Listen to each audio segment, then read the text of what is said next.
Now starting. All attendees are in listen-only mode.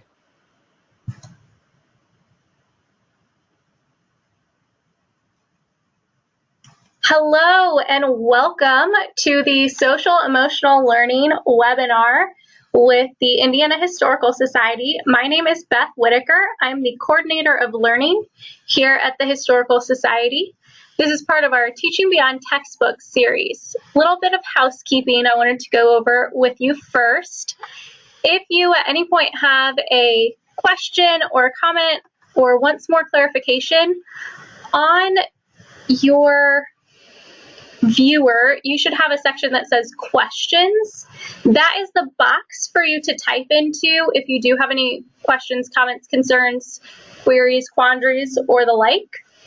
So feel free to use that box that says questions, not the one that says chat, but the one that says questions.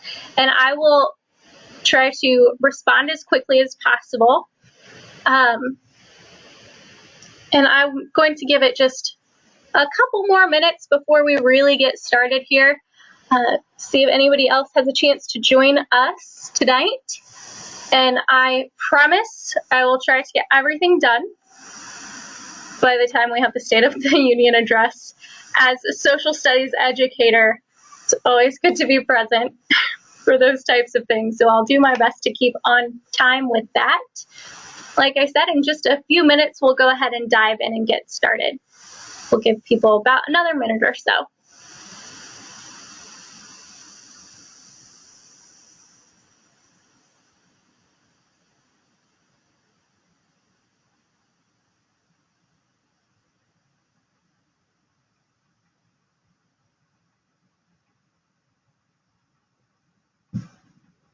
I will say that after the end of our session today, if you do have any other questions, you'll get all my contact information.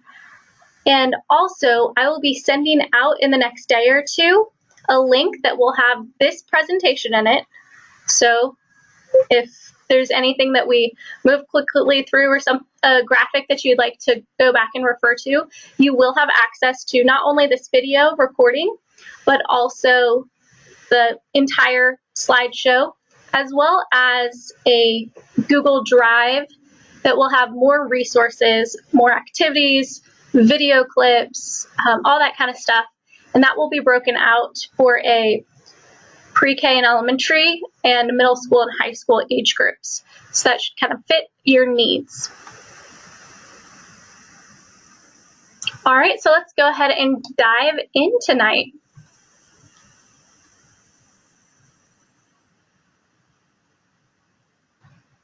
All right, so since 1830, the Indiana Historical Society has been Indiana's storyteller, connecting people to the past by collecting, preserving, and sharing the state's history. This is our mission here at the Historical Society. We're headquartered in the Eugene and Marilyn Glick Indiana History Center, which is home of the Indiana Experience.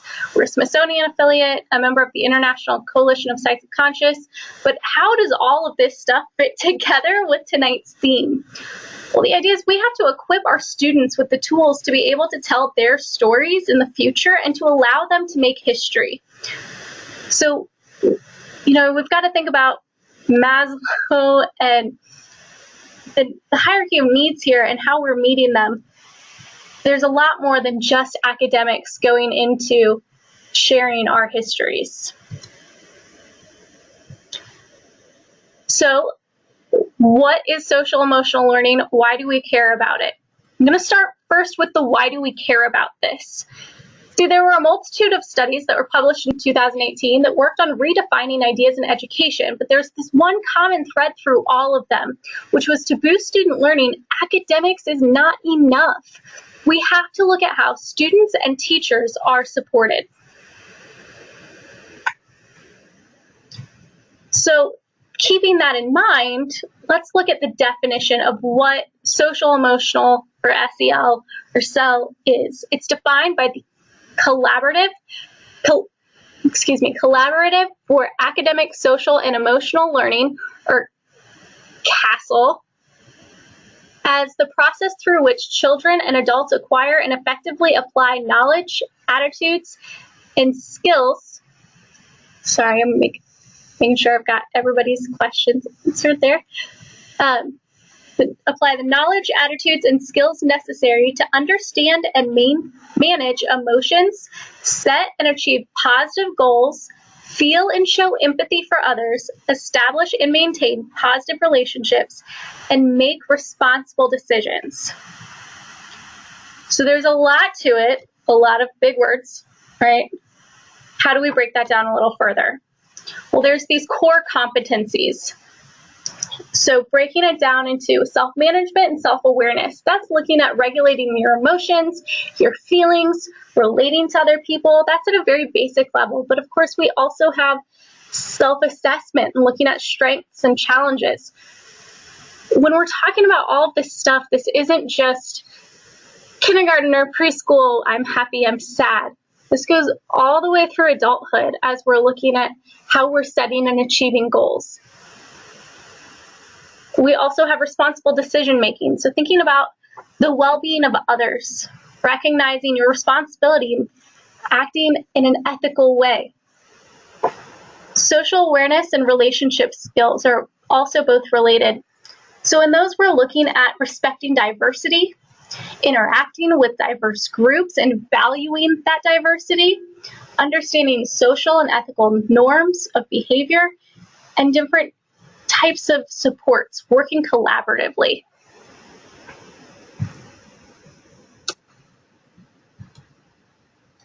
Now, when we say SEL, there's a lot of things that come to mind, right? So there's three big ones that I've worked with personally as a teacher, and I've researched professionally as well, and really spent a lot of time with. And for all of the information gathered here today, I've talked to professors, people in the field, psychologists, all types of different specialists across the country who work in this area. My background is I worked in the public schools as an educator, a classroom educator for about 10 years, and we used these three things very intensely.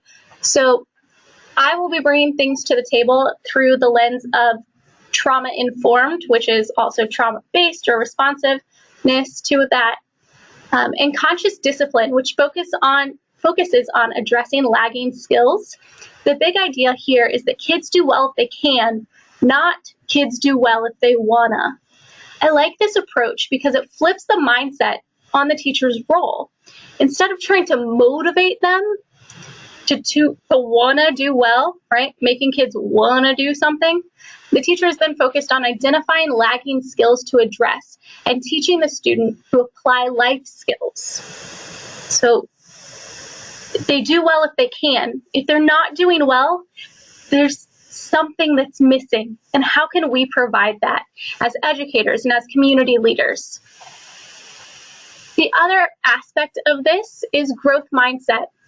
I will say that recently, research has shown that growth mindset as the primary focus has a limited impact on students.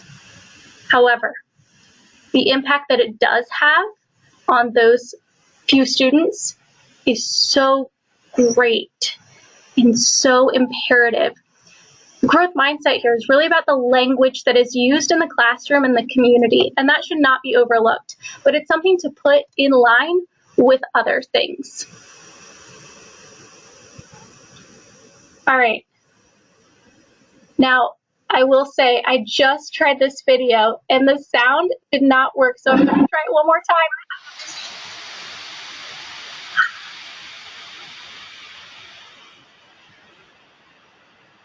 I hear that the video is not working. Here's the deal. You'll get all of these. Let me tell you a little bit about the big takeaways from this video that are not playing, which there are 3 of tonight. So good news, it'll shorten this up a little bit, and you'll be able to watch them on your own time. But the idea of trauma-informed really goes into, see if I can find this spot right here, and I'll let it do some of that talking for me. So as we're looking at what kids are experienced to, we have a lot of children around us. And by children, I mean pre-K through 18 years old and older. They're facing these adversities, and there's skills that they're missing.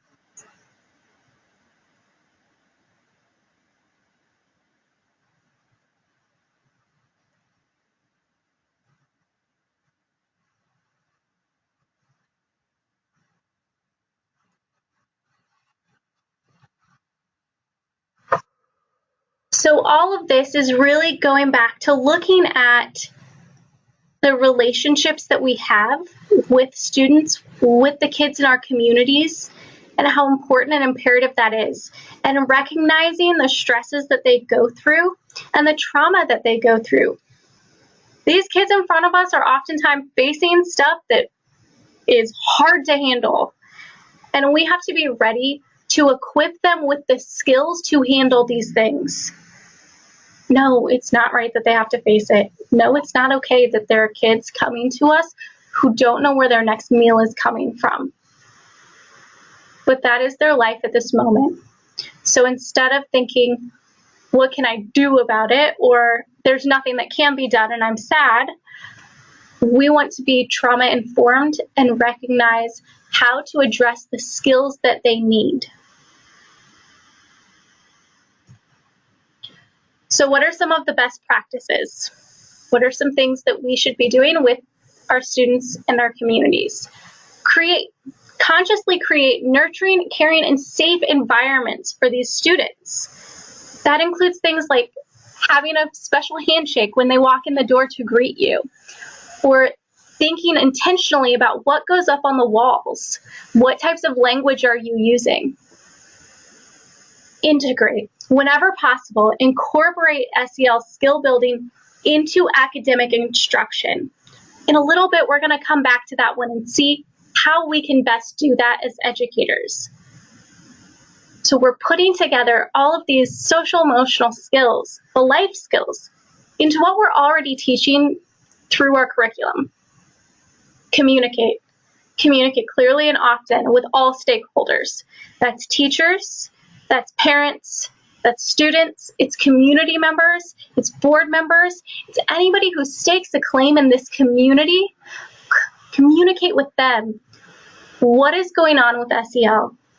What are the languages that you're using in your school? What's that common language? And what are the needs of your community? Instruct. Provide explicit instruction and guidance in SEL skills. It is imperative to have a separate time, not just to embed this into our classroom curriculum, but also to pull it out and do it with intention. That's where that explicit instruction comes into play. Then we have empower. Empower students to take charge of their own social emotional learning. Let them be in charge.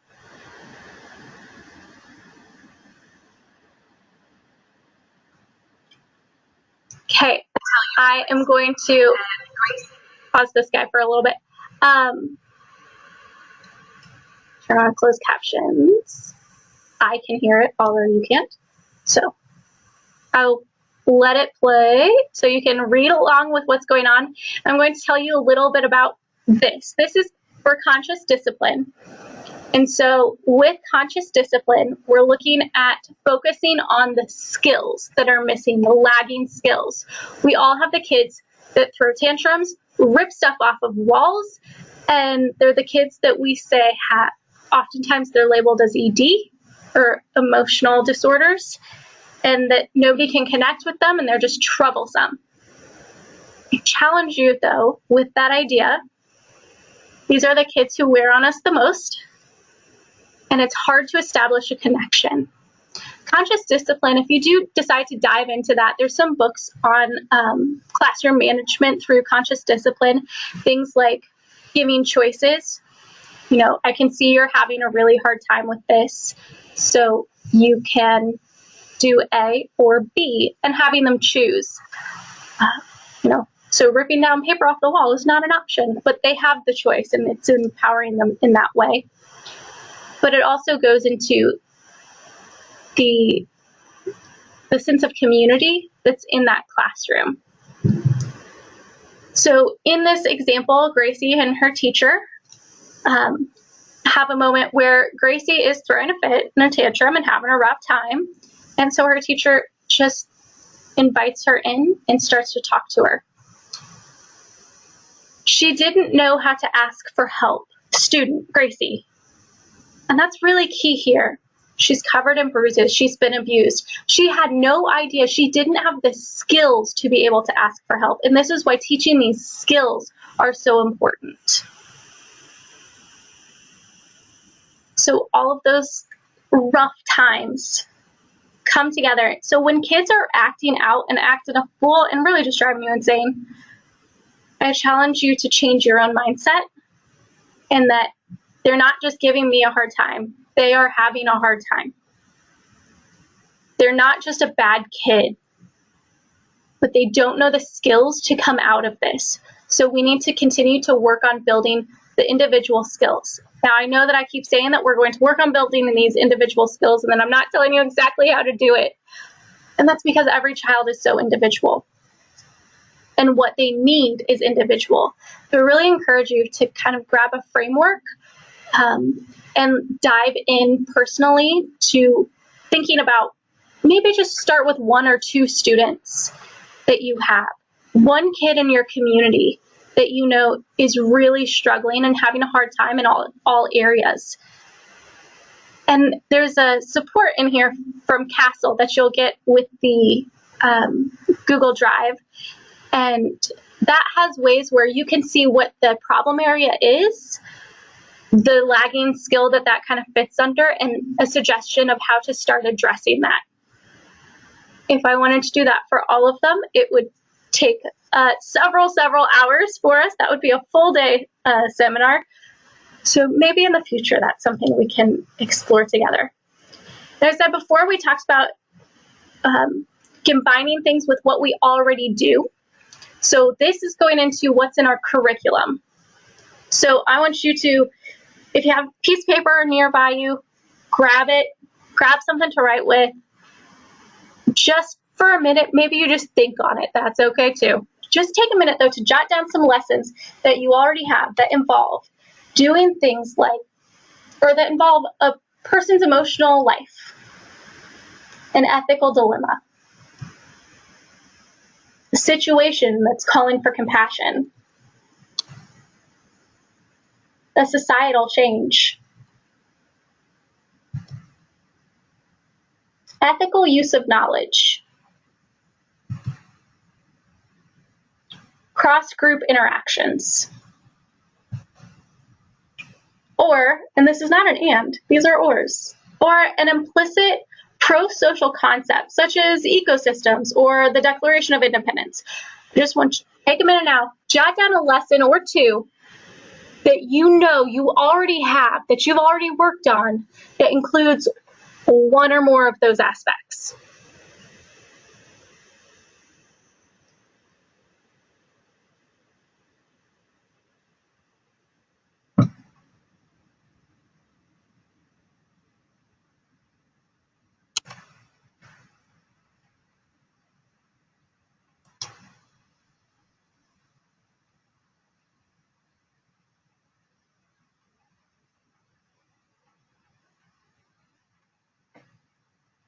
Now, with that lesson or lessons in mind, I want you to ask yourself a couple of questions.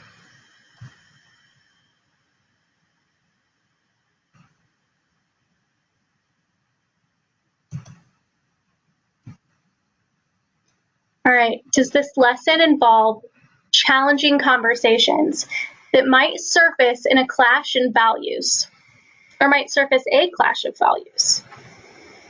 Are students required to work in partners or groups, or collaboratively? Is the assignment so demanding that students might need to attend to their emotions or demonstrate attention to perseverance? Do they need to exhibit self-confidence, like during an oral presentation, or would they need to set long-term goals or make decisions? Now, if you were able to answer yes to any of those questions about the lesson you wrote down, you already have a lesson that incorporates SEL. You're already there. The challenge now is just to make that a little more explicit in what you're doing. Now, if you had a lesson that you wrote down that meets those things that are written and talked about here, but didn't answer yes to any of those questions, challenge yourself. How can I change up this lesson to involve challenging conversations? How can I make this more collaborative? How can I make this be something that students have to use perseverance or grit, helping them be gritty and practice the grit? Or how am I going to have my students show their self-confidence in this? How will I help my students to make ethical decisions in this lesson, particularly for our older students? Now, students are able to practice their social-emotional skills when it's integrated, because they're able to see how integral these skills are in daily life when they're seeing it in their content that they're already focused on and looking at.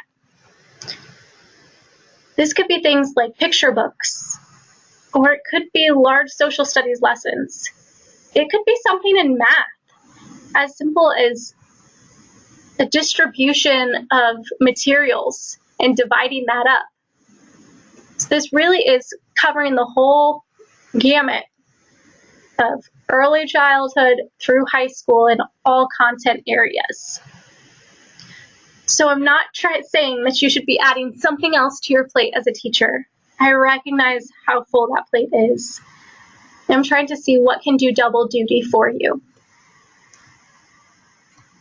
Now, with that being said, I do have 2 activities for you that are really great for beginning of the year or rebuilding a community. Sometimes that pulse check happens 3/4 of the way through the year, and you've got to pause and reflect back on how to continue to have the community grow. So here's 2 quick activities that you can do, because I want to make sure that you have something to walk away from with in hand tonight. So the BandAid activity. I distribute injury cards to the students. Every single kid gets one, and they say things like, you have a paper cut, or you broke your arm, you got a bug bite, you have a headache, things like that. So everybody has an ailment, and then I'm the doctor, and they have to come to me to help fix their problems. So I sit up at the front of the room with a stethoscope, and I have them all come to me. First person comes up and says, I have a cut. And I say, oh, well, here's a Band-Aid for you. On your way. Next person comes up, I have a broken arm. Here's a Band-Aid for you. I have a headache. Here's a Band-Aid for you. Now, of course, all of the kids start laughing, and it is pretty comical as I give them some really funny ones that, of course, a Band-Aid isn't appropriate for. But this gets at the fair versus equal aspect. So, was it equal that everybody got a Band-Aid? Was it fair that everybody got a Band-Aid? And then also looking beyond that and thinking for what other things in our classroom or in our world or our community are like our injuries? What else could the Band-Aids stand for? For example, the Band-Aids are like getting help, when the help that you need in class. And if a teacher is working with a small group or an individual, then when another kid comes up and is distracting them, that's taking that student's Band-Aids away. We don't all need the exact same thing, but we all do have needs. So that's the Band-Aid activity. For the Garden of Wellbeing, this is a strategy that focuses on the metaphor and focused on the development of students' minds and emotions. So starting with bringing in a bouquet of flowers and several types of fruit and vegetables and all that to a morning meeting type of thing. Then as a class, discussing how they're similar and how they're different, what it takes for them to grow and flourish. And making connections between the students' mental and emotional development and the flourishing of a garden. So discussing questions like, what makes each of these fruits, vegetables, and flowers unique? What ingredients and environments do they need to grow? And then taking that the step further, are any of these ingredients the same for your own mental and emotional development. So what would be your sunlight? What would be similar to your water for your own mental and emotional health? And then if you think of your mind or your emotions as a garden, do you have a protective fence? Do you have boundaries or routines or structures that keep you safe? So this strategy is really all about the students analyzing their own feelings and realizing which people, places, and experiences in their lives act as nutrients for their well-being.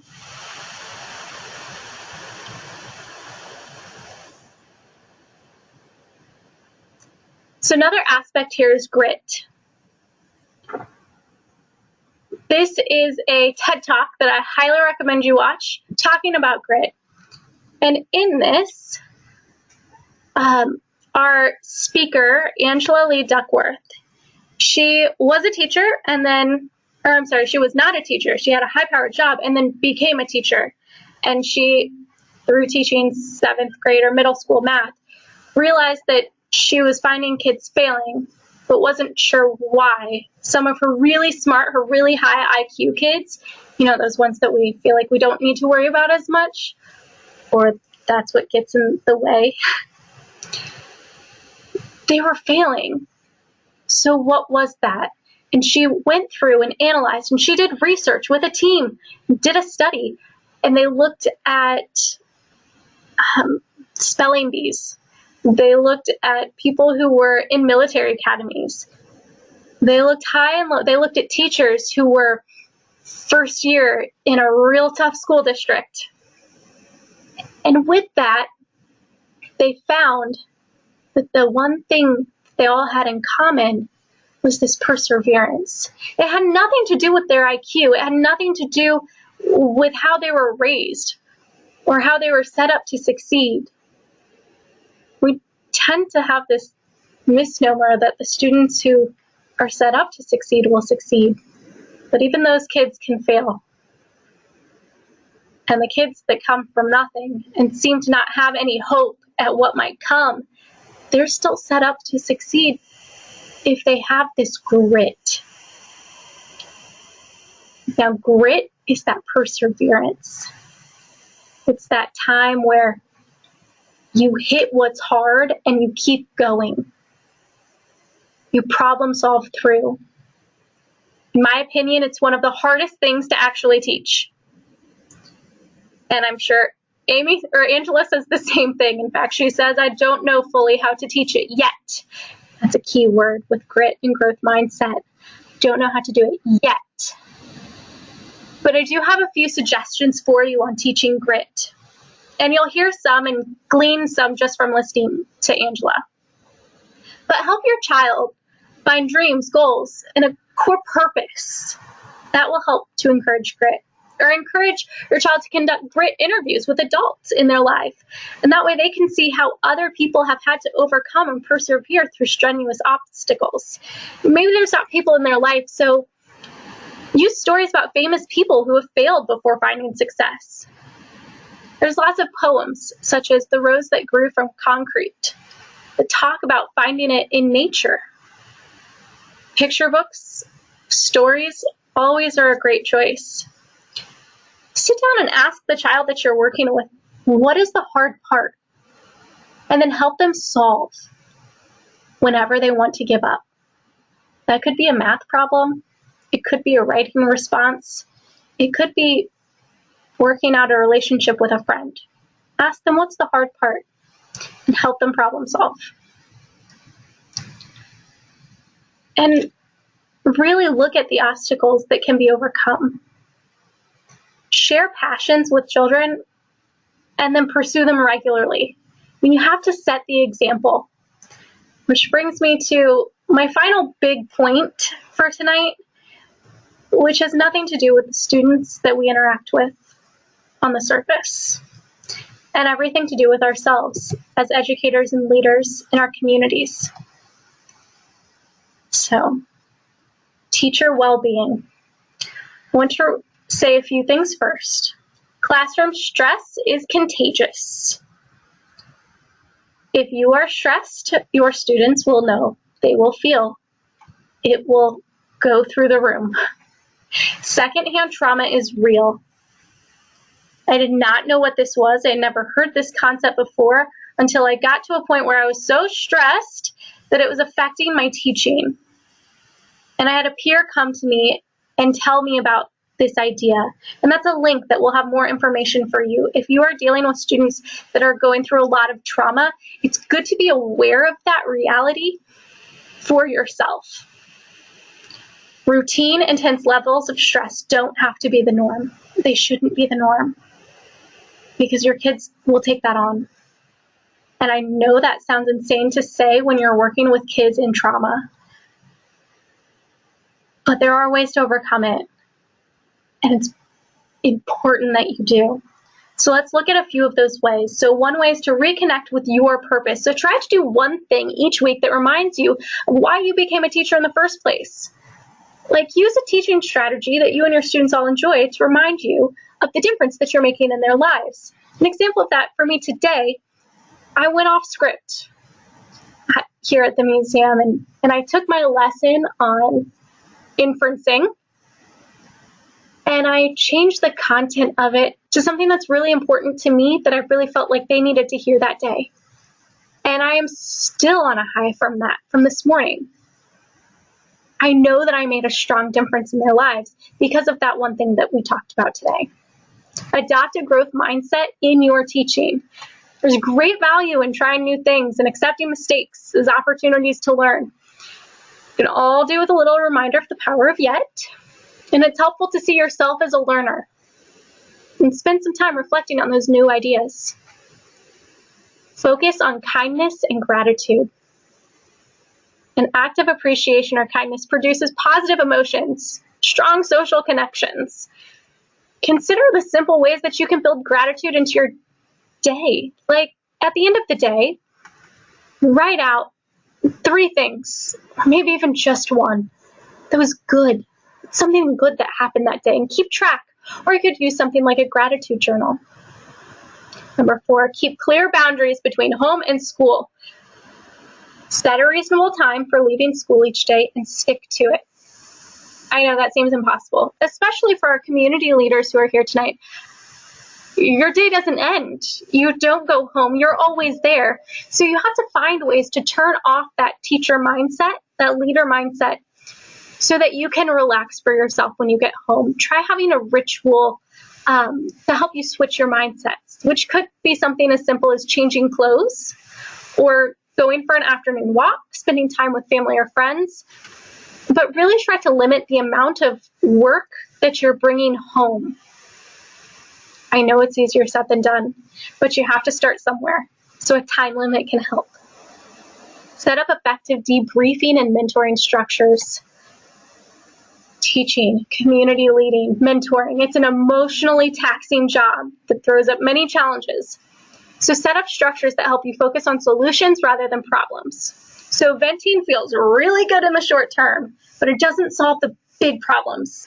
And then you start to feel stuck. So instead, consider using a debriefing structure to help you manage thinking about challenging situations. Better yet, team up with a supportive colleague to kind of have a mentor relationship. I had both of these things in my classroom, especially when I had the toughest of students. And I would go to my peer and say, I just need help walking through it. And I wanted to just vent. And sometimes I would still just vent. However, she was there to keep me on track and help show me what the problem-solving steps were there. I also worked with the guidance counselor in our school and met with her on a regular basis throughout the most challenging of my students to help me debrief and to help provide me with more tools that I could take back to my classroom. Establish good sleeping habits. Quality sleep is super important in maintaining your physical and psychological health. I know it's tough, but develop a regular bedtime. Find something that will quiet you down. I have stopped letting my phone be in my bedroom at all, so I can't check my email. I can't look at articles on education, and I can't jot anything down. And I try to read before going to bed. Build up your emotional resilience. Think proactively about the stress in your life. Meet regularly with friends and family. Spend time on hobbies that you enjoy, things that make you laugh. Or put something in your day that you know will be stress busting, like yoga or exercise. There's tons of apps out there to help you manage stress. And if you know how to manage stress, then you are more equipped to teach children how to manage stress, because they're there too.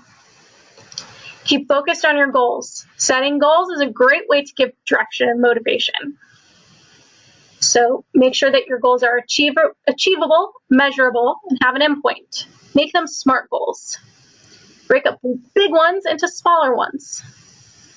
So to get started with that, think of something that if you do today, you will feel satisfied and accomplished, and do it, even if it's just making your bed. Reward yourself.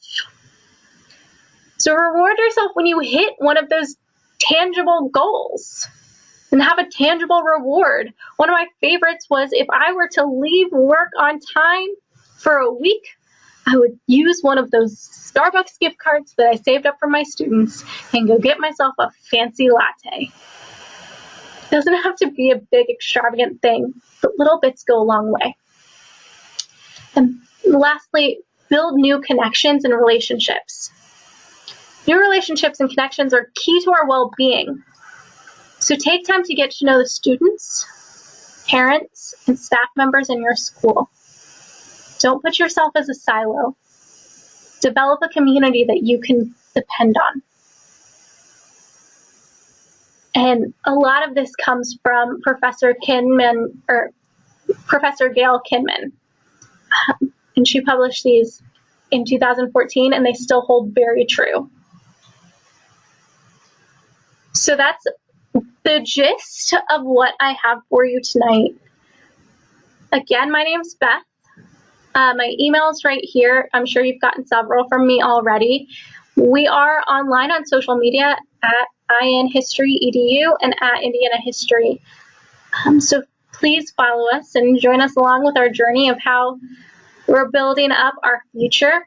And I'm going to stay on the line for another 15 minutes or so to answer any questions. Like I said, I'll be sending this out via email the next day or two. I'm hoping to get everything worked out to send it tomorrow.